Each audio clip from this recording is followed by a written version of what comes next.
I still remember every single seat I've ever sat in Jordan Hare. You know, you're sitting there and like you're looking up in the stands and, you know, seeing those spots that I've been in.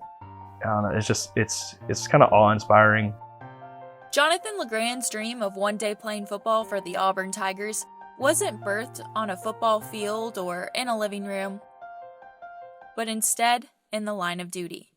I was sitting down there, what we called a WISF, which is where we stayed while we were on security detail. I just remember sitting there watching the game with some other buddies of mine, and they knew I was an Auburn fan, and they were kind of joking with me. And I just remember thinking to myself, I was like, I could do that. Like, I know I can make this team. The year was 2014, Sergeant LeGrand's first year with the United States Marine Corps.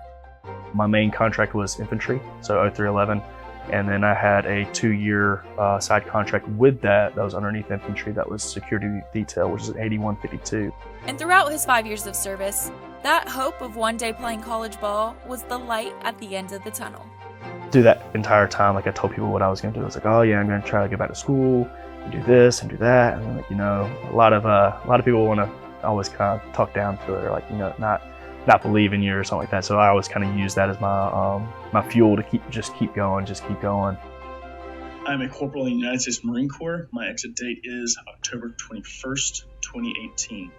I plan on going back home and playing sports if I can.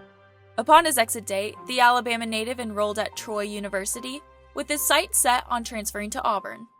But his road to getting to the Plains would not be an easy one.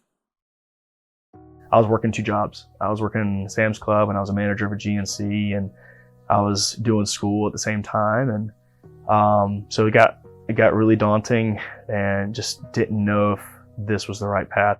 But LeGrand kept working, and after earning a 4.0 that year, he received admission into Auburn, just one step closer to his desired destination.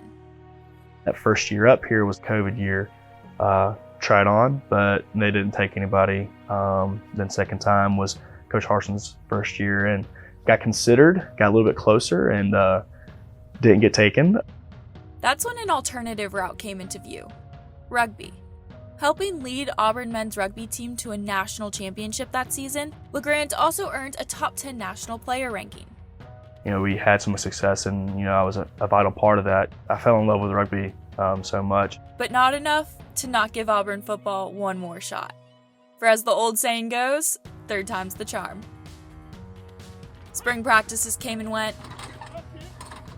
A-Day arrived and then was gone. But this time, LeGrand stuck around. You know, Coach Robinson called me in. He said, like, hey, he's like, we want you here, and like, I want you to be a part of this. So like, you know, get ready to work this summer. And in that moment, I didn't really try not to show it a little bit, but I teared up a little bit because you know, it's been a hard journey. You know, times when I was at Kings Bay where I was stationed, I had 2 buddies that would always go out and train with me from like 8 to 10.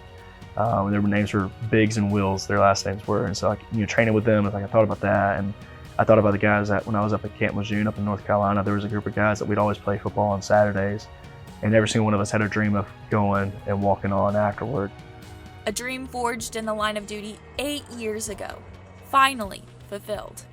But in typical LeGrand fashion, he isn't done yet. Next thing I knew, I was like, all right, now it's just back to work. As he puts in the work on the field, his inspiring journey continues. A journey marked by faith. You know, there's many times I prayed and it's like, hey God, it's like, I don't know why I'm here, but like, help me be whoever I need to be for whoever I need to be. And especially by determination. It's been a wild journey, but it's been a blessed one for sure.